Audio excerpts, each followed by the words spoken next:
አዎ ትሰማለህ። እና አንድ ሰው ነው እና ያ ሰው ለመክፈር እየተንደረደረ ነው እና ለመክፈር የመንደርደሩ ምክንያት ምን መሰለህ? ለምን ባሪያ ይለኛል አለ ለምን ልጅ አላለኝም ነው የሚለው እና ልጅ የሚለው ነገር ተመችቶታል እና እኔ ደግሞ ግራውንዱ ምንም ሊገባኝ አልቻለም። አሁን ለእንደዚህ አይነት ሰው ማለት ምክንያቱ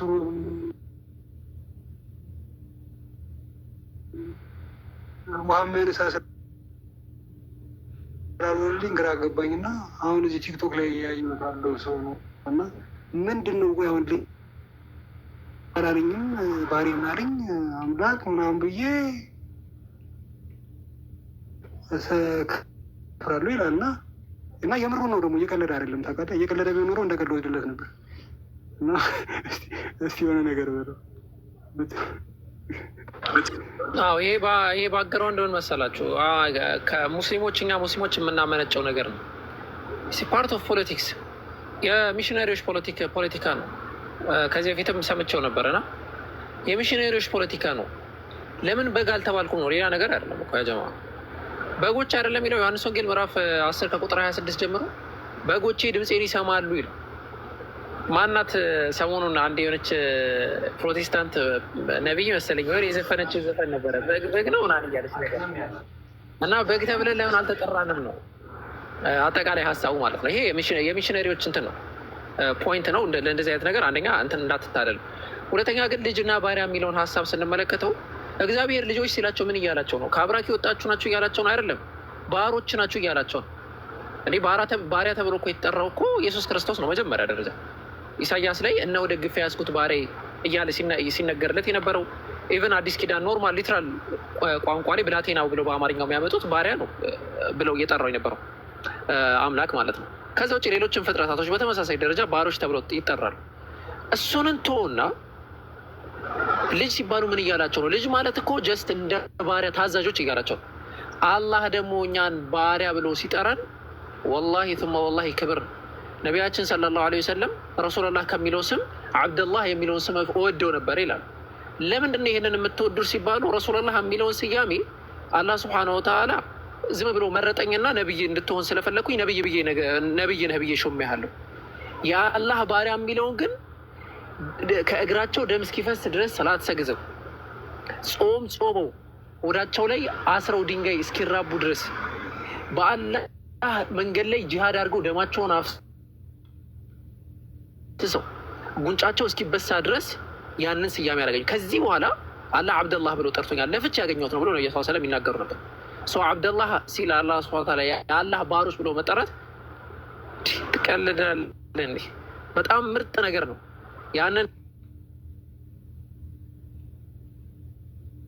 ያንን እንደውም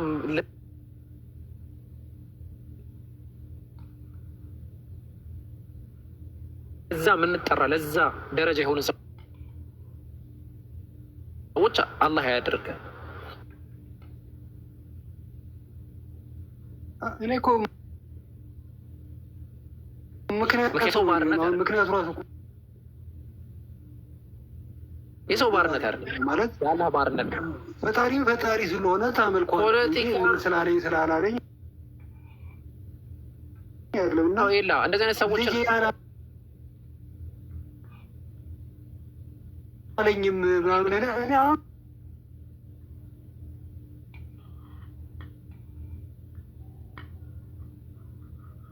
መልስ አጣሁ። ሳቄ መጣ ማለት ለምን ልጅ ኢንሻአላህ ጥያቄ ካላችሁ ቀጥሉ። አሰላሙ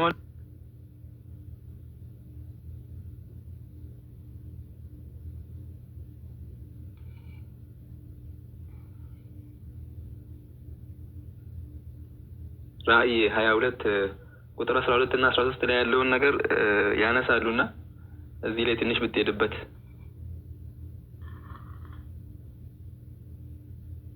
እሺ ራእይ 22 ቁጥር ከ12 ጀምሮ አጠቃላይ ያለው ማለት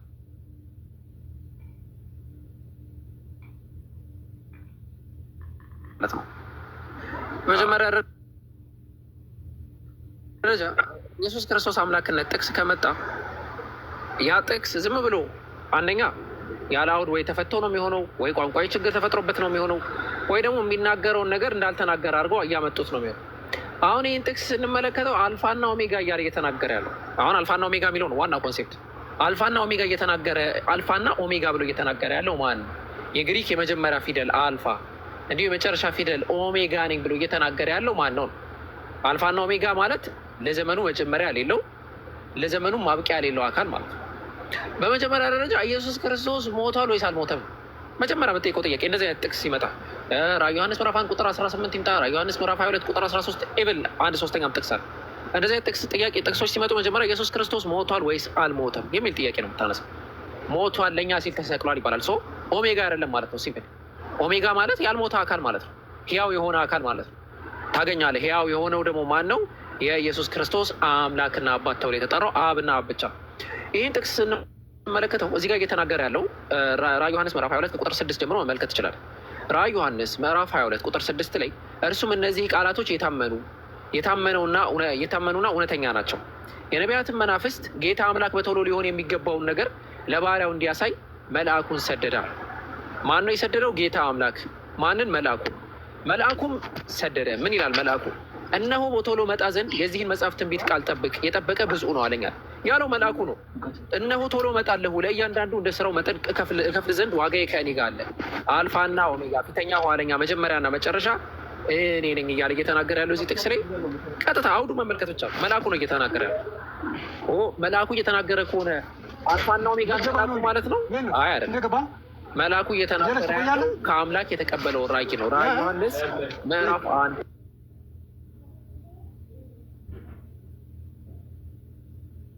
ቁጥር 1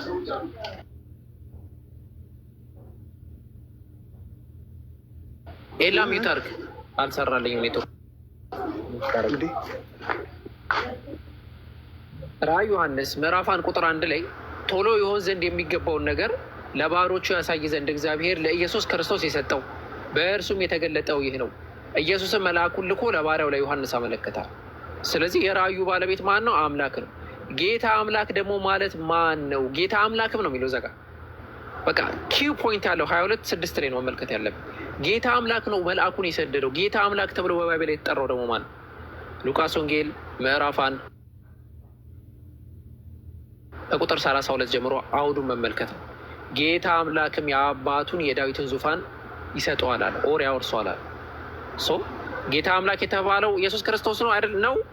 አዎ ነው ከተባለ ኢየሱስ ክርስቶስ ነው ወይ ለኢየሱስ ክርስቶስ የአምላክን ዙፋን የሚሰጠው ወይ እንላለን? አይ አብ ነው ይላሉ። ስለዚህ እንደ ባይብሉ አስተምሮ ጌታ አምላክ ተብሎ እየተጠራ ያለው አንዱ አብ ነው። ለተጨማሪ ማስረጃ ራዕየ ዮሐንስ ምዕራፍ 1 ከቁጥር 8 መመልከት ይቻላል ማለት ነው።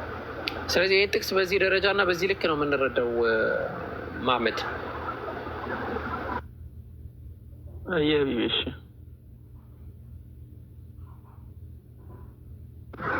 እሺ ጥያቄ ያለው ሰው ካለ ኢንሻአላህ ቀጥሎ። ለኢየሱስ ክርስቶስ አምላክነት የሚሆን ጥቅስማ እኔ በር አይገኝም። አዝናለሁ፣ ቢኖር በጣም ደስ ይለኛል፣ ግን አይገኝም፣ ሊገኝም አይችልም። እሺ ኢንሻአላህ እስልምና ላይ ጥያቄ ካላችሁ ጠይቁ፣ ካልሆነ ደግሞ ኢንሻአላህ ቦታ እየለቀቃችሁ ጥያቄ ያላችሁ ሰዎች ካላችሁ ከታች 1 ቁጥር ጻፉ። ጥያቄ ያለን እያላችሁ የገባችሁ ጠይቁ። አብዱል መሊክ መቀጠል ትችላለህ።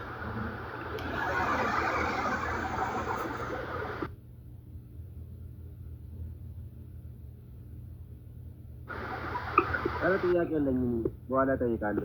እስከዛ ድረስ ሊወር አብዱ ድምፅህ ታፍኗል። ኡስታዝ ከሚወጣ ድረስ አታባርኩ። ድምፅህ ታፍኗል አብዱ። እሺ ወጣል መሰለኝ።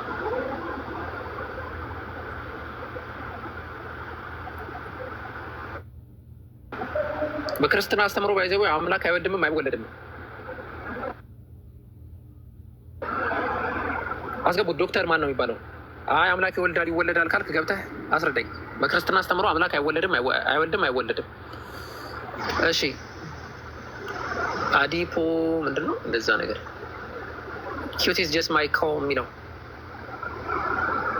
ክብር ለማለት ነው። እሺ ቀጥል አብዲ።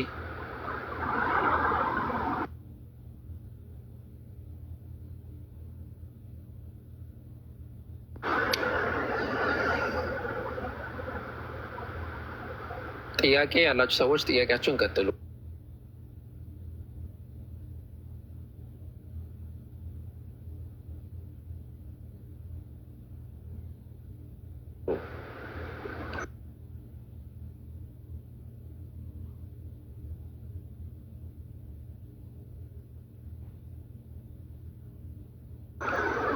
ታብታብ ኮፒ ከሌላችሁ ደግሞ ለሌሎች ቦታ ልቀቁ።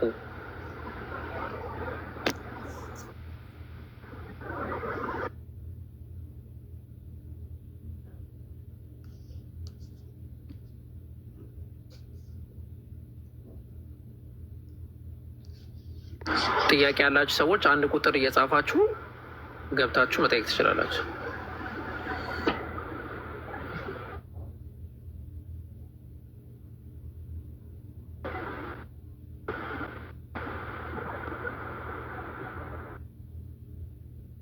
السلام عليكم ورحمة الله وبركاته. وعليكم السلام ورحمة الله وبركاته.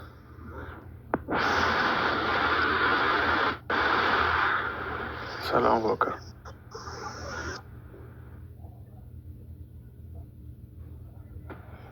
ሰላም። አንዴ ተጨርስ ይሰማል? አዎ አንዴ ተጨርስ። ታችን ከላይ እሺ ኦኬ ኡስታዝ ኤስኤምኤስ አለሽ? አለው አለ ይሰማል። ኦኬ ፈትዋ ጥያቄ እዚህ አይስተናገድም ከይቅርታ ጋር። እሺ ዳንኤል መቀጠል ትችላለህ። እሺ የኔ ጥያቄ ማለት ነው ምንድን ነው፣ ለምሳሌ ቁርአንን አንብቤ ከዛ በራሴ መተርጎም እችላለሁ? የሆነ አንድን ምዕራፍ ወይ አንድን አንቀጽ ይዤ ይኸው እዚህ ጋር እንዲህ ነው የሚለው ብዬ በራሴ መፍታት እችላለሁ? ኢፍ ዩ ሃቭ ዘ አቢሊቲ የስ። አቢሊቲው ምንድን ነው? አቢሊቲው አንደኛ ቁርአንን አጠቃላይ ማወቅ መቻል አለብህ። ሁለተኛ የቁርአንን ትፈታ ቁርአን ራሱ የሚፈታበትን መንገድ አስቀምጧል። ቁርአን በቁርአን ይፈታል፣ ቁርአን በሀዲስ ይፈታል።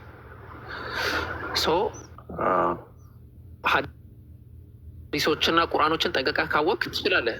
ታሪኮችንም ካወቅ ትችላለህ። ችግር የለም። ስለዚህ እንግዲህ አንድ ሰው ለምሳሌ ወደ እስልምና ቢገባ ቁርአኑን መጽሐፉን ይዞ ብቻውን ቁርአኑን ብቻ እያነበበ ሊረዳው አይችልም ማለት ነው። ሀዲስ ያስፈልገዋል፣ ተፍሲር ያስፈልገዋል ማለት ነው። ታሪክ ያስፈልገዋል።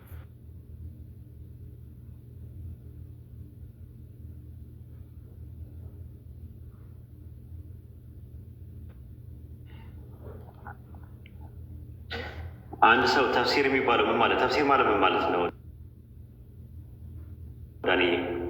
የቁርአን ትርጉም ነው፣ ሰዎች የፈሰሩት ማለት ነው። ትርጉም ማለት አይደለም። ትርጉም ትራንስሌሽን ነው። ትራንስሌሽን ነው ማብራሪያ ማለት ነው። ማብራሪያ ነው። ማብራሪያውን እንትን ነው አይደል? ሄርሜኔቲክስ ነው። ሄርሜኔቲክስ ደግሞ ማለት ሊንግዊስቲካል አፕሮች አለ፣ ኮንቴክስቹዋል አፕሮች የሚባል አለ፣ ግራማቲካል አፕሮች አለ። ከዛ በኋላ ነው ሂስቶሪካል አፕሮች የሚባለው ነገር ያለው ማለት ነው። ስትፈታው ማለት ነው አንድን ነገር ማለት ነው። ለምሳሌ አውድ የሚባል ነገር ይታያል፣ ኮንቴክስት የሚባል ነገር። ከዛ ኮንቴክስቱን ደግሞ ቴክስቹዋል አፕሮች የሚባል ነገር አለ። ተዛማጅ ከእሱ ጋር የሚዛመዱ ነገሮች ሌላ ቦታ ላይ ይሄ ነገር የተባለበት ነገር አለ ወይ? ለምሳሌ አንደኛ ዮሐንስ መልእክት 5:20 ላይ እውነተኛ አምላክ ማን ነው በሚለው ላይ ስኮላሮች ላይ ጭቅጭቅ አለ።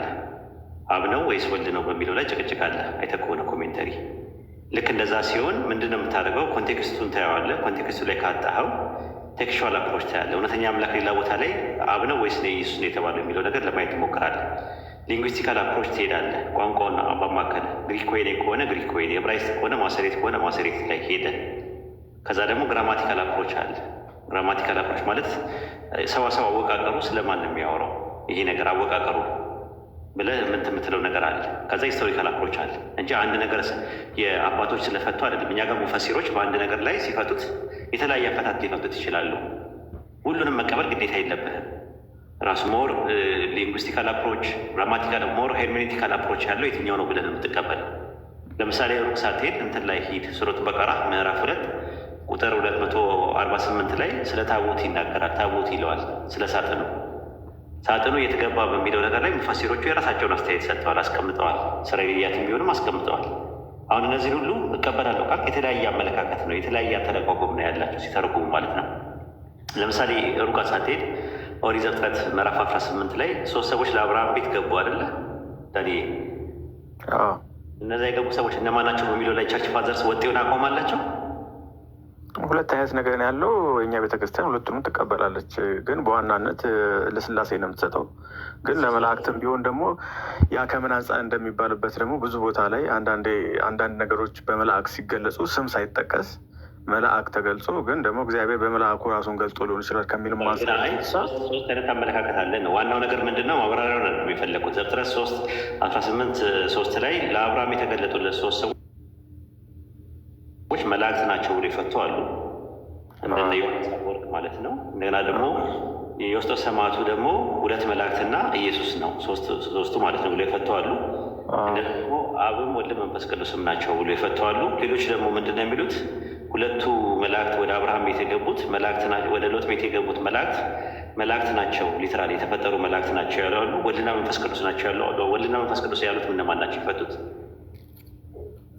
አውግስጢኖስ ለምሳሌ አውግስጢኖስ ስትመለከተው ወልድና መንፈስ ቅዱስ ናቸው ብሎ ነው የፈታው በኮሜንታሪው ላይ ተቆል። ስለዚህ ወጥ የሆነ አመለካከት የላቸውም እና አሁን ሁሉንም የመቀበል ግዴታ የለብህም። አንተ ምንድን ነው የምታደርገው? ሞር ሊንጉስቲካል አፕሮች ያለው ሞር ግራማቲካል የሆነው ሞር ኮንቴክስቹዋል አፕሮች ያለውን አውዱ እንዴት ነው የሚያወራው፣ በዚህ ጥቅስ ማብራሪያ የአዲስ ኪዳን ጸሐፊዎች ምን አሉ የሚለው ነገር አጠቃላይ ይዘህ ጨምቀህ ፓኬጁን ነው መውሰድ ያለብህ እንጂ መፍታት የለብህ ምናምን ነገር አትልም ራሱ ማለት ነው። እና ራዕየ ዮሐንስ ምዕራፍ 1 ላይ ለምሳሌ ኤግዛምፕል የምጠይቅህ ምዕራፍ 1 ቁጥር 4 ላይ ያለው ጥቅስ ላይ ወይም ደግሞ ምዕራፍ 1 ቁጥር 8 ላይ ያለ የነበረ የሚመጣው ሁሉንም የሚገዛ ጌታ አምላክ ኢየሱስ ነው ያሉ ሰዎች አሉ። ከቸርች ፋዘርስ መካከል ለአብ ነው ብሎ ያሉ ሰዎች አሉ። ለምሳሌ እንደና አርጌንስ ያለ አይነት ማን ነው ከክርስቶስ ሌላ የሚመጣ ማን ነው አብ ካልሆነ በስተቀር ብሎ የፈታበታል። እንደገና ደግሞ የኤስተርን ፋዘርስ ነው ከ451 በኋላ ስለተለያያችሁ እናንተ አትቀበሏቸውም እነዛኞቹ የኤስተርን ፋዘሮችን።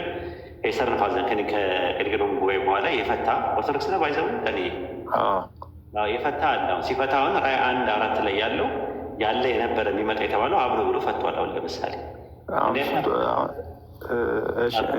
ይለያያሉ። ራዕየ ዮሐንስን ሙሉ ለሙሉ የማይቀበሉ አሉ። ለምሳሌ ራዕየ ዮሐንስ የመናፍቃን ስራ ነው ብሎ የሚያምኑ ቸርች ፋዘርስ ነበሩ። ለምሳሌ ክብር ምስጋናም ለበጉ ይሁን አሉ የሚለውን አሁን ለምሳሌ ከ451 በፊት ያሉ አባቶች ቤተክርስቲያን ከመከፋፈሏ በፊት ያሉ አባቶች በስምምነት ያንን ጥቅስ አይፈቱትም። በስምምነት ሳይሆን ራዕየ ዮሐንስ መጽሐፉን የማይቀበሉ በስምምነት ምልህ ተስማምተው ምናምን ማለት ሳይሆን ሁሉም አንድ አይነት ሀሳብ የላቸውም። የዛ ጥቅስ ላይ ሳይሆን ከ451 ዓመት በፊት የነበሩ እንትኖች ራዕየ ዮሐንስን እንደ መጽሐፍ ማያዩታል። የመናፍቃን ስራ ነው ብሎ የሚያምኑ አሉ። እንትናን የቂሳሪያው አውሳቢዎስ ሲናገር ምንድን ነው አለ? ጥርጣሬ ከሚገቡ መጽሐፍቶች መካከል ራዕየ ዮሐንስ ብሎ ነው ያስቀመጠው። ልክ አብዛኛውን ነው ብለህ እኮ አብዛኛውን አይቀበሉትም ብሎ ነው። ከእኛ በፊት የነበሩት አይቀበሉትም ነበር ነው ያለው የቂሳሪያው አውሳቢዎስ የቸርች ሂስትሪ በሚለው መጽሐፉ ላይ ስለ ራዕየ ዮሐንስ የሚናገርበት ላይ እንደዛ ነው የሚለው እያልኩ ያለሁት። ለምሳሌ ኮመንተሪዎችን አይተህ እዛ ላይ ምንክረው ወጥ የሆነ አቋም የላቸውም። በመጽሐፉ ላይ ራሱ ወጥ የሆነ አቋም የላቸውም። እንኳን አይደለም አተረጓጎም ይቅርና ወጥ የሆነ አቋም የላቸውም እያልኩ ነው ያሉ። መጽሐፉ ራሱ የአምላክ ቃል ስለመሆኑ በጉባኤ ደረጃ የተወገዘ መጽሐፍ ነው ራዕየ ዮሐንስ። በ363 የሎዶቅያ ጉባኤ ታውቀዋለህ? የመጀመሪያ ጉባኤ የሎካል ደረጃ በቀኖና የተሰራበት የመጀመሪያ ጉባኤ የሎዶቅያ ጉባኤ ነው። የመጀመሪያው የኒቅያ ጉባኤ እኮ ራሱ 325 ላይ ነው እኮ የ363 ነው። በደንብ ተረዳኛ። ኢኩሜኒካል ነው እሱማ። እኔ ሎካል ነው ያልኩ እኮ በቀኖና ደረጃ እና ሎካልማ ከኒቅያ ጉባኤ በፊትም ሎካል ጉባኤዎች ነበሩ። አይ ስለ በቀኖና ነው ማወራ። አሁንም አልተረዳኸኝም። በቀኖና ደረጃ ጉባኤ የተካሄዱት 4 ጊዜ ነው። ቀኖና ስለ ቀኖና ካወራህ አሁንም ድረስ እኮ ቀኖና እኮ የዘጋ ቤተክርስቲያን የለም እኮ ዝግ ነው። የለም ግን 4 የተካሄዱት 4 ሲካሄዱ የመጀመሪያ ግን ሀሳቡን ሽፍት አደረከው። እኔ የጠየቁት ነበረው እንድታውቀው ነው። ቆይ እንዳንዬ ማለት ከአዳዲስ ነገሮች ሲመጡ እንትን አትበል።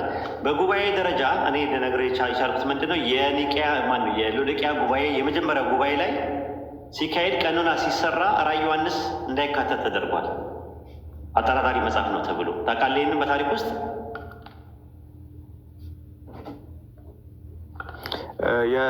የዮሐንስ ራዕይን ጠቅሰው ያስተማሩ አባቶች አሉ። ሆነ የጠየቅኩ በጉባኤ ደረጃ ነው ያልኩ። በጉባኤ ደረጃ እንትን ያለ የተወገዘ መጽሐፍ ነው ብለው አላስገቡትም። ቀኖና ውስጥ ማን የተወገዘ መጽሐፍ ነው ብሎ ያላስገባው? የሎዶቅያ ጉባኤ የመጀመሪያ ሎካል ጉባኤ ነው አይደለ? ሎካል ነው። አሁን ይኸውልህ፣ ስለዚህ እንደዚህ አሁን ችግሩ ያለው ይሄ ነው። ለምሳሌ በዚህ ዘመን እኮ ቅዱስ አሪዮስ እያሉ የሚያወሩ ሰዎች እኮ አሉ። እኛ አሪዮስ ግን እኔ እንድታውቀው ነው ራዕየ ዮሐንስ ላይ አይደለም። ቆይ ልንገርህ። እሺ እየሰማሁ ነው እኮ እያልኩ ያለሁትኝ ቅዱስ አዊሮስ ወልድ ፍጡር ነው ማለቱን ተቀብለው በዚህ ሰዓት እኮ የሚያራምዱ አሉ እኮ አይደል? ይኖራሉ። ስለዚህ አሁን እነሱ ይመለከተኛል። እኔ ምኑ ነው የሚመለከትህ? ቅዱስ አዊሮስ ሎካል የሎዶቅያ ጉባኤ ልትሳተፏባቸው አይደል? አንዴ ቆይ ልንገርህ። ለምሳሌ አይመለከትህም። በቃ ስለዚህ ስለማይመለከተኝ ነገር ሎካል የሎዶቅያ ጉባኤ አይመለከትህም። አንተን ጎርጎርዮስ ዘንዚናዙ እና ጎርጎርዮስ ዘኑሲስ የተሳተፉበት አይመለከትህም። እነሱ የተሳተፉበት ያ ሎካል ጉባኤ እንደ ዓለም አቀፍ ጉባኤ ተደርጎ እንቀበለዋለን። እኛ የሎካል እንትኖችን አትቀበሉም? የካርቴጅ ጉባኤ አትቀበሉም? እናንተ አራቱን ጉባኤዎች እኮ ትቀበላላችሁ፣ በቀኖና ደረጃ የተሰጡትን እኮ እያልኩ ያለሁትኝ እንደ ዓለም አቀፍ ጉባኤ እኩል እነዛን ተቀብለን እዛ ላይ የተላለፉ ነገሮች ሁሉ ዶግማ አድርገን እንሄዳለን። ዓለም አቀፍ ጉባኤዎችን ሁሉም አይቀበሉም። ዓለም አቀፍ ኢኩሜኒካል ካውንስሎችን ለምሳሌ በ451 የነበሩትን ጽባውያን ኦርቶዶክስ ወይም ደግሞ እሱ ዓለም አቀፍ 451 ኬልቄዶን ዓለም አቀፍ ጉባኤ አልነበረም። ነበረ። አይ ዓለም አቀፍ ጉባኤ አይደለም። ማስረጃ አምጣ። ዓለም አቀፍ አለመሆኑ ኢኩሜኒካል ካውንስል ከሚባሉት ውስጥ አራተኛው እሱ ነው። ዓለም አቀፍ ለመባል ምን ያስፈልገዋል? ከሁሉም ዴሊጌተር ያስፈልገዋል። ከሁሉም ዴሊጌተር ያስፈልገዋል። እዛ ላይ ታዲያ ዴሊጌተር ውስጥ ለምሳሌ ነበረ። ከአንጾኪያ ነበረ። ለምሳሌ ዲዮስቆሮስ ነበረ ከአንጾኪያ እና ዲዮስቆሮስ። ስለ ዲዮስቆሮስ በደንብ ታውቃለህ? እሱ ከዛ በኋላ ያለውን ነገር አውቃለሁ። ምን እንደተፈጸመም የኒቅያ ጉባኤ ላይ ጉባኤ ከለባት ብሎ የወጣበትንም ራሱ ምክንያቱን አውቃለሁ። ራሱ የተወገዙበትም ስለዚህ አሁን ይኸውልህ፣ ስለዚህ አሁን ጉባኤው ላይ አልተግባቡ ማለት ጉባኤው ላይ ያልተግባቡ ሰዎች አሉ ማለት ጉባኤው ዓለም አቀፍ አይደለም ማለት አይደለም። አሁን ስለ ጉባኤ አይደለም እኮ ወሬው። ቆይ አሁን ወደዚህ እንዲህ እንደፈለግ አልገባኝ። ዓለም አቀፍ አይደለም አልክ አንተ። ዓለም አቀፍ ነው ያልኩህ።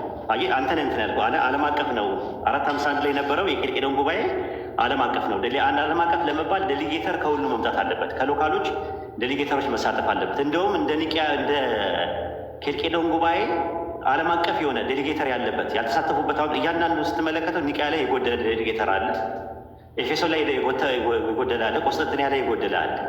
የኒቅያ ጉባኤ የኬልቄዶን ጉባኤ ላይ ግን ሁሉም ናቸው የተሳተፉት። ያልተሳተፉ የሉም በታሪክ ውስጥ። ግልጽ ነው አለ ዳንኤል።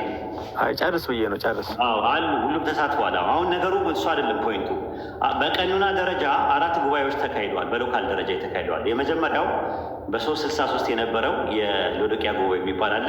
ሁለተኛው ደግሞ ወደ ዋናው ብንመለስ ደስ ይለኝ ነበር። ዋናው ጥያቄ እኔ እሱ አይደለም። ነጥቡ እኮ እሱን ነው እኮ የምልህ። ነጥቡን ስናወራ ራዕየ ዮሐንስን በወጥነት የሚቀበሉት የለም። ወደ ዋናው ነገር ስንመለስ ምንድን ነው ራዕየ ዮሐንስንም አይደለም ማውራት ፈለጉ። ተረጋጋ ማለት ጥያቄ ምንድን ነው? እሺ ንገረኝ። ጥያቄ የነበረው ምንድን ነው? አንድ ሰው ኢንተርፕሬት ማድረግ ይችላል ወይ በግሉ አልክ። ማድረግ ይችላል አልኩ። ለምንድን ነው የሚያደርገው? ጥናት አይችልም ነው ያለኝ እኮ እንትና ኖ አይደለም። በግሉ አቢሊቲው ከሌለው አይችልም አለኝ። ፖሲቢሊቲ ከሌለው ዝም ብሎማ እንትን አይደለም። እውቀቱ ፖሲቢሊቲ ሳይሆን አቢሊቲ ከሌለው አይችልም ማለት እኮ ማለት ችሎታው ነው አይደል? አቢሊቲ ምንድን ነው? ችሎታው ብቻ ሳይሆን አሁን ለምሳሌ ከኔ ጋር ቀጥል የለም አሁን አይደለ? ከኔ ጋር ቀጥል ይችላል። ይችላል ካጠና ይችላል ካጠና። ስለዚህ ሲያጠና ለምሳሌ መጥቶ የሆነ አንድ የቁራ አያ ጠቅሶልኝ ይሄ እዚህ ጋር እንዲህ ነው የሚለው ሲለኝ አይ ይኸው እንዲህ አይደለ እንደሚለው ስለው ሊያስረዳኝ የሚችለው ሊንግዊስቲካሊ አፕሮች ካለው ግራማቲካል አፕሮች ካለው ሊያጠና ይችላል። ሙፈሲሮች ታዲያ እኮ በተለያየ ዘመን ሙፈሲሮች ለምንድን ነው የተነሱት? ራሱ ለምሳሌ አንድ ወጥ እንትን የለውም። ለምሳሌ ቁርአን በወረደበት ሰዓት ላይ የነበረ የኔ ኮንሰፕት ይሄ ነው። የኔ ኮንሰፕት ቆይ እንጂ አልጨረስኩም። ለምሳሌ ቁርአን ከወረደ ከ400 ከ500 ዓመት በኋላ የነበሩ ሙፈሲሮች አሉ። ለምሳሌ በኋላ ላይ መጡ። ኢቨን በዘመናችን ያሉ ሙፈሲሮች አሉ እኛ ጋር። ለምንድን ነው? ስላጠኑ ነው። ራሱ ይፈቀድላቸዋል። እነን ኢስላሚክ የሆኑ ስኮላሮች በቁርአን ላይ ኮሜንተሪ የሰሩ ሰዎች አሉ። ለምሳሌ ጥናት አጥንተው ማለት ነው። ስኮላሪስቲክ ሊብራል ስኮላሮች ሆነው በቁርአን ላይ አተናተን የሚሰጡ ሰዎች አሉ፣ ትራንስሌት የሚያደርጉ ሰዎች አሉ። በእኛ ይፈቀዳል። አሁን ወደ ባይብል ስንመጣ ባይብል ላይ ያሉ ነገሮችን ሊንግዊስቲካል በሆነ አፕሮች አጥንተው፣ ኮንቴክስቹዋል በሆነ አፕሮች አጥንተው፣ ሂስቶሪካል በሆነ አፕሮች አጥንተው ስለ አንድ ነገር ትንታኔ መስጠት ትችላለን። እከሌ ብቻ ነው እኛ ብቻ ነን ትንታኔ መስጠት ያለብን፣ አንድ ትንታኔ መስጠት አይገባ ምናምን አይባልም። ለምሳሌ ራዕየ ዮሐንስን ላይ አሁን ስናወራ የነበረው እሱ ነበር። ኮንቴክስቹዋል አፕሮቹን፣ ቴክስቹዋል አፕሮች፣ ግራማቲካል አፕሮች ይዘን እየሞገትን ያለ ነው። ስለዚህ ወደ ራዕየ ዮሐንስ ግባና ጥያቄ ይቀጥል።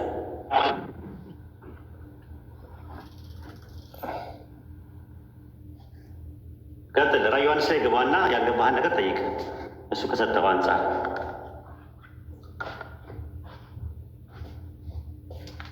አልሰማም።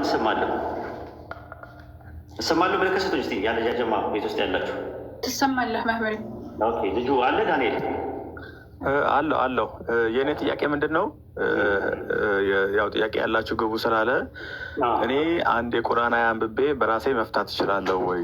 ትርጉም አያስፈልገኝም ወይ? በራሴ ስትል ሳታክ ሳትገነዘብ ዝም ብሎ የግብር ውጣ ጥራዝ ነጠቅ? የግብር ውጣ ሳይሆን አማርኛውን አይቼ አማርኛው ለምሳሌ ሂድና ምግብ ብላ ካለኝ ይኸው ሂድና ምግብ ብላ ነው የሚለው። ኖ ሂድና ምግብ ብላ ሲልህ ሂድና ምግብ ብላ እያለ ሳይሆን ከላይ ያለውን ነገር ተረዳና ከዛ ደግሞ ሀዲስ ላይ እዚህ ይሄን አያ ይዘህ ሀዲስ ላይ ሄደህ አይተህ ሙፈሲሮች ምን አሉ የሚለውን ነገር አይተህ ነው እንጂ ዝም ብሎ እዚህ ጋር ሂድና ምግብ ብላ ስላለህ ሂድና ምግብ ብላ እያለህ ነው ማለት አይደለም። ሊባል አይችልም ወይ? አዎ እንትን ላይ ሄርሜኔቲክስ ላይ ኤሶጂሲስ እና ኤክሶጂሲስ የሚባሉ ነገሮች አሉ አይደለ? ኤሶጂሲስ ማድረግ አይቻልም፣ ኤክሶጂሲስ ግን ማድረግ ይቻላል። ክፍት ነው። አየህ፣ ስለዚህ ይህንን ነው ልልህ የፈለኩት። ኤክሶጂሲስ ነው። አሁን ኤክሶጂሲካል ነው ወይ አይደለም ነው በሞገት ያለ ሙግቱ ይወስነዋል። አሁን ለምሳሌ ራዕየ ዮሐንስ ላይ ጠቀሰልህ እሱ ራዕየ ዮሐንስ ምዕራፍ 21 ላይ ያለው ጥቅስ ኤክሶጂሲካል በሆነ ነገሮች አንተ ሳትል አውዱን ተከትለ ሄደ ማን ነው እያወራ ያለው የሚለው ማወቅ ይቻላል። ራዕየ 1:8ንም ማወቅ ይቻላል። ራዕየ 1:7ንም ማወቅ ይቻላል። አሁን ጥያቄ የሚነሳው አንተ ይህንን ሞግት አቅሙ ካለ ሊንጉስቲካል አፕሮች፣ ግራማቲካል አፕሮች፣ ኮንቴክስቹዋል አፕሮች እና ቴክስቹዋል በሆነ አፕሮች ሞግት ራዕየ ዮሐንስ ላይ ያለውን ራዕየ ዮሐንስ 1:8 ላይ ያለ የነበረ የሚመጣ ሁሉን የሚገዛ ጌታ አምላክ አልፋና ኦሜጋ እኔ ነኝ የሚለው ማን ነው? እዛ ላይ እናወራ እኮ እሱንማ የሚለው እኮ ኢየሱስ ክርስቶስ ነው። ኦኬ ጥሩ። ራዕየ 1:4 ላይ ያለ የነበረ የሚመጣው የተባለው ማን ነው? እኔ አሁን ስለ እሱ ላወራህ አልነበረም የመጣሁት። ሌላ ነው። ተመልከት እንግዲህ ነጥብ ከሌለ ዝም ብሎ ዙሪያውን ሰርኩላር የሆነ አርጊመንት አይደለም ማድረግ ያለበት። ነጥብ ጥያቄ ካለ ጥያቄ። ሀሳቤን አላገኘኸውም። ምን ያደርግልኛል ያንተ ሀሳብ? ዝም ብሎ ማውራት አይደለም ልልህ የፈለኩት ካልሆነ አንድ ነጥብ ላይ ማታወራ ባይብል ላይ ማትሟገት ከሆነ ጊዜያችንን አታቃጥል። አሁን ያለች ባይብል ላይ እሟገታለሁ አልሟገትም እኮ አይደለም። ካልተሟገት ታች ውረድና ታብታብ አድርግ። ሂድ በቃ። ባይብል ላይ ጥያቄ ካለ ሀሳብ ጥቅስ መሞገት ምችል ከሆነ ራዕየ ዮሐንስ ምዕራፍ 21 ቁጥር 7 ላይ የጠቀሰውን ጥቅስ መፍታት ምችል ከሆነ ግባ አንዳንድ አሳየኝና። ዝም ብሎ ማውራት ጥቅም የለውም። መተርጎም የለባችሁም እንትን ማለት የለባችሁም ምናምን ነገር እያልክ ዝም ብለህ ታደርቀናለህ። አንድ ጥቅስ ላይ ኢየሱስ አምላክነቱን ያሳያል የምትለው ጥቅስ ካለ እናና ግባና ሞግት። ካልሆነ ደግሞ ለሌሎች ሰዎች እድል ስጥ። እኛ ሰዓት የለንም። ኦኬ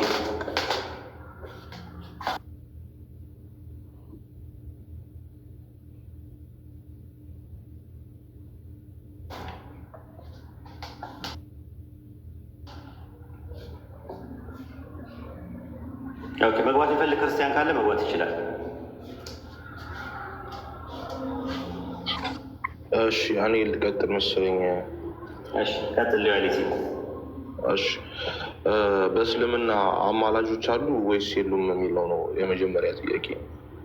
አማላጆች አሉ። አዎ። እሺ በእስልምና አማላጆች አሉ ካለ መላእክቶች ግን ማማለድ ማለት ምን ማለት ነው የሚለውን ነገር በደንብ ተረዳው። መጀመሪያ ማማለድ ማለት እና በኦርቶዶክስ ያለው እና በእኛ ይለያያል።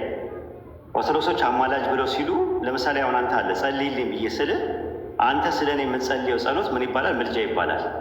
አንተ ስለ ራስ የምትጸልየው ጸሎት ደግሞ ተማጽኖ ይባላል አይደል? አዎ። ስለዚህ አንተ ስለ እኔ ጸልይልኝ ብልህ ብትጸልይልኝ እንትን ይላል። ዘካርያስ ምዕራፍ 1 ቁጥር 12 ላይ መልአኩ ስለ ኢየሩሳሌም ጸልየዋል አይደል? ማርቲን ሉተርም እንደዛ ይላል፣ ጸልየዋል ይላል። መላእክቶች ይጸልያሉ። ለአማኞች መላእክቶች እንደሚጸልዩ ቁርአን ይናገራል። ዛት ሚንስ ያማልዳሉ ማለት ነው። መላእክቶች አማላጆች እንደሆኑ ቁርአን ይናገራል። ግን መልአኩ ገብርኤልን ድረስልኝ እንዲያደርግልኝ ብለህ የምትለማመነው ነገር እሱ ምልጃ ሳይሆን ሽርክ ነው። በእኛ የአምልኮ ክፍል ነው። ትክክል አይደለም ብለን ነው የምናምነው። አሁን አንዳንድ ኦርቶዶክሶች ይመጡና እንዴ መላእክት እኮ እንደሚያማልዱ በእናንተ መጽሐፍ አለ ይሉናል። አዎ ስንላቸው እንግዲያውስ እንደዛ ከሆነ ገብርኤል ሚካኤል ስንል ለምንድን ነው የምትቃወሙ?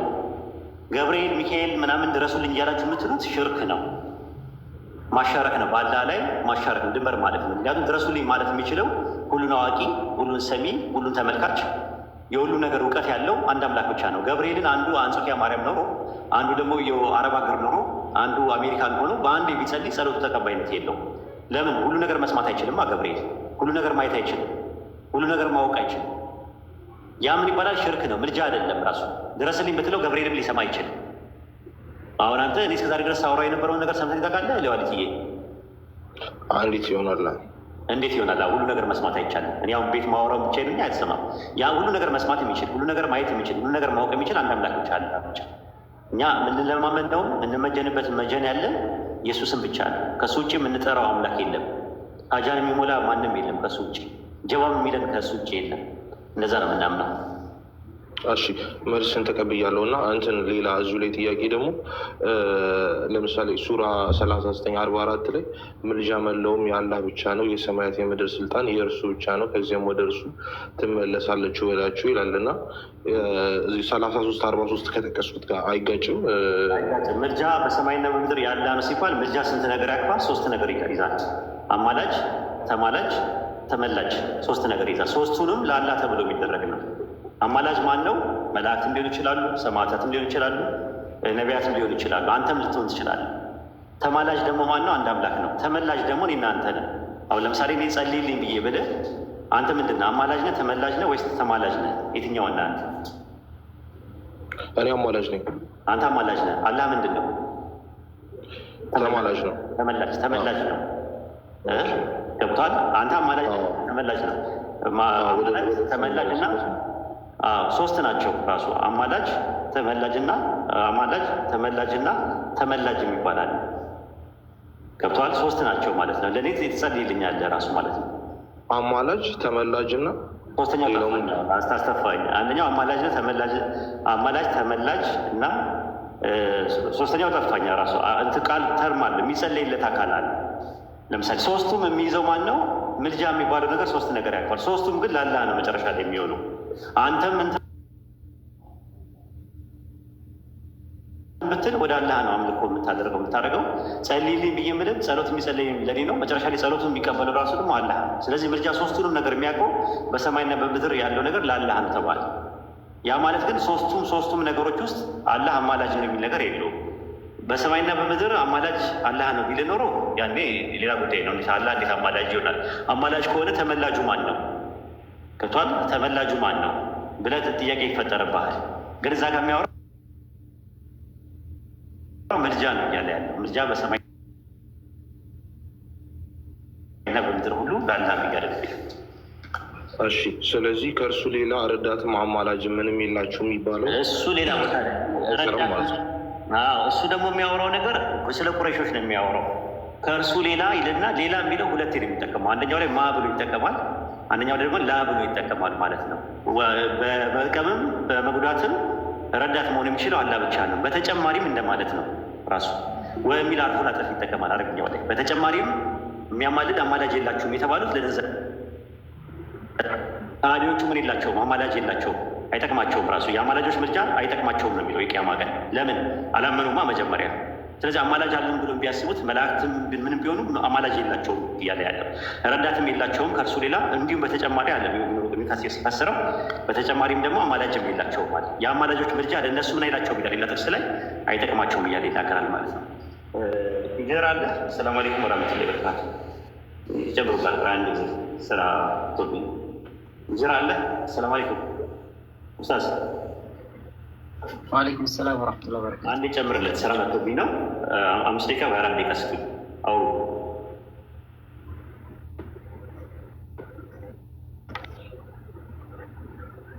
ትችላለህ ኡስታዝ። طيب እሺ ጥያቄውን አልሰማሁትም ነበር። እሱ የሚለው ምንድን ነው? አማላጅ መላእክቶች እንደሚለምኑ ለምዕመናን ይናገራል። ሱረቱ ጋፊር ላይ ምዕራፍ 40 ቁጥር 7 ላይ ሌላ ቦታ ላይ ደግሞ ምልጃ አላህ ፈቀደለት እንጂ ከመላእክት መካከል ማንም አያማልድም ይላል። ስለዚህ መላእክቶች እንደሚያማልዱ እዚህ ጋር ጥቅስ አለ። ሌላው ደግሞ ምንድነው ምልጃ በሰማይና በምድር ለአላህ ነው ይላል። ስለዚህ ምልጃ የሚለው ሶስት ነገር ያክፋል አልኩት። አማላጅ፣ ተማላጅ እና ተመላጅ ያዘው። ሶስተኛው ነው አማላጅ፣ ተማላጅ እና ተመላጅ። እኔ ተመላጅ ነኝ። ዱዓሊት ይሰማል? ይሰማል። እኔ ተመላጅ ነኝ፣ አንተ አማላጅ ነህ። ተማላጅ ደግሞ አላህ ነው። ተመላጅ ነኝ እኔ ተመላጅ። ሶስት ነገር ነው የሚያክፈው። ይሄ ሁላ ሶስቱም ለአላህ ነው የሚደረገው መጨረሻ ላይ ማለት ነው። ሴንተሩ የአምልኮ ሴንተሩ አምልኮ የምናደርግበት ለአላህ ነው ለማለት ተፈልጎ ነው። በተረፈ ከአላህ ሌላ ረዳትም አማላጅም የለም ይላል እና አማርኛው ላይ የመሰለው ምንድነው ከአላህ ሌላ የለም ሲባል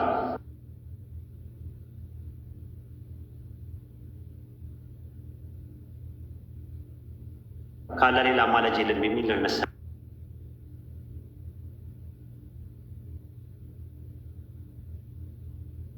እሱ ከአላህ ሌላ ረዳት የለም ሲል ማ የሚል ነገር ይጠቀማል የመጀመሪያ ላይ። ሁለተኛው ላይ ደግሞ ላ የሚል ነገር ይጠቀማል። አልፉን ነፊ ማለት ነፊ ያደርጋል። ስለዚህ የመጀመሪያው ምንድነው በሰማይና በምድር ውስጥ ያለ መጉዳትን መጥቀምም የሚችል መርዳትም ማዳንም የሚችል አንድ አምላክ እንዳለ ይናገራል። በተጨማሪም ደግሞ አማላጅም የላቸውም። ወደ አላህ ያቀርባሉ ብሏቸው አማላጅ ለነሱ የላቸውም። ለነማን የሌላቸው? ለነዛ ለኩፋሮቹ ለሙሽሪኮቹ ብዬ ነበር የቆምኩት። በዚህ ጋር መቀጠል ትችላላችሁ።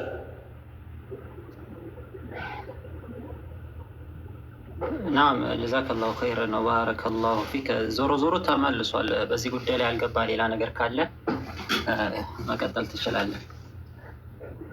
አይ በቃ እሺ፣ አመሰግናለሁ ወሂድ።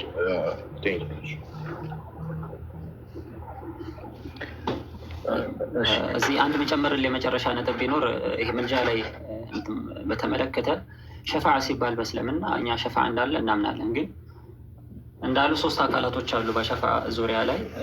ያ ሸፋ የሚባለው ምልጃ የሚባለው ነገር ግን ከአላህ ስብሓነሁ ወተዓላ ፍቃድ የሚመነጭ ነው የሚሆነው። ለዚህ ነው አላሁ ስብሓነሁ ወተዓላ መን ዘ ለዚ የሽፈዑ ዐንደሁ ኢላ ቢኢዝኒህ ይላል። እርሱ ዘንድ ያ በፍቃዱ ቢሆን እንጂ ከቶ የሚያማልድ ማን ነው ይላል። ኢስቲፍሃሙ ሊንካሪ ይሉታል። ማንም የለም ነው። ስለዚህ አላሁ ስብሓነሁ ወተዓላ ዘንድ አንድ ሰው ሊያማልድ ዘንዳ በመጀመሪያ ደረጃ የአላህ ስብሓነሁ ወተዓላ ፍቃድ መኖር አለበት። ፍቃድ ሲባል ደግሞ ለሚማለድለትም አካል ምልጃ ለሚጠየቅለትም አካል ለአማላጁም አላሁ ስብሓነሁ ወተዓላ መፍቀድ አለበት። ለዚህ በምልጃ ዙሪያ ላይ አማላጅ ተደርገው የሚቀርቡ ብዙ አካላቶች አሉ። መላእክቶች ያማልዳሉ፣ ነቢያቶች ያማልዳሉ፣ ሰማዕታት ያማልዳሉ፣ ብፁዓኖች ያማልዳሉ፣ ሀታ ህፃናቶች ሳይቀሩ ማለት ነው እንደሚያማልዱ ነቢዩ ዓለይሂ ሰላቱ ወሰላም ተናግረዋል በሐዲታቸው። ነገር ግን ያ ምልጃ የሚባለው ነገር ከአላህ ስብሓነሁ ወተዓላ ፍቃድ የሚመነጭ ነው። አንድም ሰው ያለ አላህ ስብሓነሁ ወተዓላ ፍቃድ ሊያማልድ አይችልም። ምናልባትም ለምሳሌ ነቢያችንን ሰለላሁ ዓለይሂ ወሰለም ብንወስድ ከሙስሊሞች መካከል ለአንደኛው አማልደው ለሌላኛው ላያማልዱለት ይችላሉ። ሸፋዓ የሚባለው ግን ምልጃ የሚባለው ነገር ሸፋዓቱል ኩብራ ታላቁ ምልጃ የሚባለውን ጨምሮ ለነቢያችን ሰለላሁ ዓለይሂ ወሰለም ተሰጥቷቸው፣ ነገር ግን ለአንዱ አማልደው ለሌላው የማያማልዱበት ክስተት ሊፈጠር ይችላል። መልጃ ከምን ጋር የተያዘ ከተባለ ከአላህ ስብሓነሁ ወተዓላ ፍቃድ ጋር የተያያዘ ስለሆነ ማለት። ስለዚህ አንድ ሰው አማላጅ ብቻ ስለሆነ ለሁሉም አካላቶች ሊያማልድ አይችልም። ያ አማላጅነት የተሰጠው አካል በመጀመሪያ ደረጃ ለሚያማልድለት አካል አላህ ስብሓነሁ ወተዓላ የፈቀደ መሆን አለበት ነው ጠቅላላ። ለዚህ ነው ምልጃ ሲባል በአላህ ስብሓነሁ ወተዓላ እውቅና እና ፍቃድ የሚካሄድ ነው። ምልጃ ስለተሰጠው ብቻ አንድ አካል ተነስቶ ለፈለኩት አካል አማልዳለሁ ማለት አይችልም።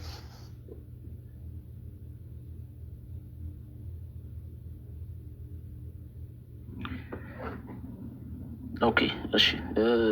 ከዚህ ጋር ተያይዞ ምልጃ በፍቃድ ነው ማለት አላህ የፈቀደው ነው። ፍቃድ ለሰጠው አካል ነው ያን ምልጃ ማቅረብ የሚችለው እያልክ ነው? አዎ፣ ያለሱ ፍቃድ እናውቅና ማንከከል ያማልድ ይችላል። ያ ኦኬ። አዎ፣ ተቀላቅሎበት ነው ኢንጂነር ወንድም የትንሳኤ ቀን መሐመድ ሲያብራራለት የነበረው ምድር ላይ ያለው ነው። ዱዓን አስመልክቶ መላእክቶች እንደሚያማልዱ፣ አንተ ደግሞ ያብራራለት ትንሳኤ ቀን ያለውን ነው እና ሁለቱን ለይለት እንዳይከራከርበት። እሺ። ስለዚህ አንድ የእስልምና አስተማሪ ወይንም መምህር በእስልምና ላይ ትልቅ እውቀት ያላቸው ሰዎች ምልጃ እኛ ልመና መሆኑን ነው የአማርኛ ፍቺ ቀጥታ የሚገልጸው። እነዚህ አላህ ካልፈቀደላቸው በስተቀር ለአንዱ መማለድ ያው መጸለይ መለመን ከሆነ እንግዲህ ዱዓ ማድረግ አይችሉም ማለት ነው ፍቃድ ከሌለ። አይደለም። ይኸውልህ ምን አለ መሰለህ እኔ ያብራራውልህ ብላለች እኮ ዛህራ እኔ አኺራው ላይ ያለውን እንዴት መሰለህ ምልጃ ሲባል አንተ በተረዳው ኮንቴክስት ዱዓ ወይም ደግሞ ለሰው መለመን በሚለው ኮንቴክስት አንድ ሰው ለአላህ ስብሓንሁ ወተዓላ መልካም የሆነ ባሪያን አላህን የሚፈራ አላህን የሚገዛ የአላህን ትእዛዛቶች የሚጠብቅ መልካም ብሎ የሚያስበው ዘንድ ሄዶ እከሌ ሆይ እባክህን ዱዓ አድርግልኝ ቢማዕና እዚህ ቦታ ላይ ምልጃ ማለት ጸሎት ማቅረብ በሚለው ኮንቴክስት ከተረዳ ነው። እባክህን አላህን ለምንልኝ እንደዚህ አይነት ሀጃ ወይም ደግሞ እንደዚህ አይነት ሀጃ ነው የሚባለው ይመስለኛል። ወይም ደግሞ እንደዚህ አይነት ጉዳይ አለብኝ እና ጉዳይ እንዲያሳካልኝ አላህን ይለምኑልኝ። ይሄ ዱዓ ውስጥ የሚካተት ነገር። ስለዚህ አንድ ሰው መልካም የሚባልን ሰው ሄዶ ዱዓ እንዲያደርግለት ቢጠይቅ በህይወት ያለ አካል እስከሆነ ድረስ ይሄ ችግር የለው። እዚሁ ምድር ላይ እስካለን ድረስ በአካል በቅርብ ያለ ከሆነና ያ ዱዓ እንዲያደርግ የሚጠየቀው አካል መልካም የአላህ ባሪያ እስከሆነ ድረስ ማለት ነው። ተግባባን። ስለዚህ እዚህ ዓለማዊ ላይ ባለው ህይወት ላይ አንድ ሰው የሆነ አካል ዘንድ ሄዶ ምልጃ ለማቅረብ ቢማዕና አሁን ባለው ኮንቴክስት ማለት ነው ፈጣሪውን እንዲለምንለት ለመጠየቅ መሟላት ያለባቸው ፕሪኮንዲሽኖች አሉ። ለምሳሌ ምልጃ የሚጠየቀው ሰው በመጀመሪያ ደረጃ በህይወት ያለ አካል መሆን አለበት። ሁለተኛ ቅርብ ያለ አካል መሆን አለበት። በአካል ያለ በህይወት ያለ አካል መሆን አለበት ሲባል የሞተ ሰው መሆን የለበትም። አንድ ሰው የሞተ ሰው ቀብር ዘንድ ሄዶ እከሌ ሆይ እንዲህ ሀጃ አለኝ ብሎ ቢናገር ይህ ሽርክ ነው፣ ማጋራት የሚባለው ውስጥ ነው የሚካተተው። ሁለተኛ ደግሞ አጠገብህ የሌለ በሩቅ ያለ አካል አንተ የአንተን ድምፅ ሊሰማ በማይችልበት ሁኔታ ላይ ሆነ አንተ ለምሳሌ ኢትዮጵያ ሆነ እሱ ሌላ ክፍለ ሀገር ሆኖ ማለት ነው በተለያየ ሀገር ላይ ኖራችሁ እከሌ ብለህ ተጣርተ የምታደርገው ነገር ፈጽሞ የተከለከለን ሽርክ ውስጥ ይገባል ማለት። ስለዚህ በህይወት ያለ አካል ቢሆንም እሱ ዘንድ ሄደህ ምልጃ ለመጠየቅ ወይም ደግሞ ወደ ጌታ እንዲለምንልህ ለመጠየቅ እነዚህ መስፈርቶች መሟላት አለባቸው። ከዚህ ውጭ የዘለለው ቅድም ይሄን ዓለማዊን ጉዳዩን አብራርቶልሃል ኡስታዝ ወሂድ። እኔ ደግሞ የአኺራውን ከሞት በኋላ ስላለ ህይወት የነገርኩ የሰው ልጆች ከቀብራቸው ከተቀሰቀሱ በኋላ ታውቃለህ አርዷል ማሕሸር የሚባል ነገር አለ። የሰው ልጆች በአጠቃላይ ከቀብር ተቀስቅሰው የሚሰበሰቡበት ሜዳ አለ። እዛ ሜዳ ላይ ብዙ የሚከሰቱ ከባባድ የሆኑ ክስተቶች አሉ። ከዛ ሜዳ ነው የሚጀምረው የአኺራ ወይም ደግሞ ከሞት በኋላ ያለው ትንሣኤ ላይ ያለው ምልጃ ወይም ደግሞ ሸፋዓ የሚባለው ከዛ ነው የሚጀምረው። ብዙ አይነት የምልጃ አይነቶች አሉ አኺራ ላይ ወይም ደግሞ ትንሣኤ ላይ የሚከሰቱ። እኔ አብራራሁልህ ስለነዛ ነው። ከዛ ውጭ ማንኛውም ደግ ብለህ መልካም ብለህ የምታስበውን የአላህን ባሪያ ከፈጣሪ እስኪ ለምንልኝ ዱዓ አድርግልኝ ብትለው ሸፋዓ ወይም ደግሞ ምልጃ የሚለውን ጸሎት ማድረግ በሚለው ኮንቴክስት ከተረዳ ነው ማለት ነው። ኦኬ እኮ አይ ትንሽ ያልገባኝ ነገር አሁን በእስልምና ስለዚህ ምልጃ ማለት ሊትራሊ የሆነ ማብራሪያው ታዲያ ምንድን ነው? ከአንድ ሰውን ምልጃ እኛ ልመና ብለን እንደምናምነው በእስልምና ምልጃ ስንት አይነት ነው? የተለያየ ነው። ባሂራም ይሁን በዱንያም ምልጃ ከዚህ ከልመና ውጭ የተለየ ፍቺ ያለው በእስልምና? አሁን ቅድም እንደ ክርስትና አይደለም ምልጃ በእስልምና ላይ ለየት ይላል ብሏል ነበር ወሂድ ማለት ነው። ቅድም የሰማሁት ነበር። ስለዚህ የምልጃ በእስልምና ምንድን ነው? ቀጥታ ፍቺው ምንድን ነው ምልጃ ማለት? በጣም ጥሩ። ይህንን እንዳብራራልህ ከፈለክ መታገስ ይኖርብሃል። ሸፋዓ የሚባለው በሁለት አይነት መልኩ ትርጓሜ ልንሰጠው እንችላለን። የመጀመሪያው ሉገተን ነው፣ ከቋንቋ ደረጃ እንነሳ። አሸፋዓ የሚለው የአረብኛ ቃል በቋንቋ ደረጃ ወይም ደግሞ እንደ መዝገበ ቃላት ፍቺ ምን አይነት ትርጓሜን ይዛል ከተባለ الشفاعة ማለት በቋንቋ ደረጃ الوسيلة والطلب ማለት ነው። መዳረሻን መፈለግ ወይም ደግሞ የሆነ ነገር መጠየቅ ማለት ነው። በተለምዷዊ አገላለጽ ደግሞ ዑርፈን ሸፋዓ ብሎ ማለት ሱአሉል ኸይሪ ሊልገይሪ ማለት ነው። አንድን መልካምን ነገር ለሌላ አካል መጠየቅ ማለት ነው። ወይም ደግሞ በሌላ አገላለጽ ሸፍዕ የሚለው ቃል ሚነ ሸፍዕ የተያዘ ሸፍዕ ከሚለው አረብኛ ቃል የተያዘ ሲሆን ሁወ ዲዱል ዊትር ይላሉ። ለሁለት ያለ ቀሪ የማይካፈል ቁጥር ማለት ነው። የዛ ተቃራኒ ሸፍዕ ይባላል አሉ። ከምን አንጻር ነው ደግሞ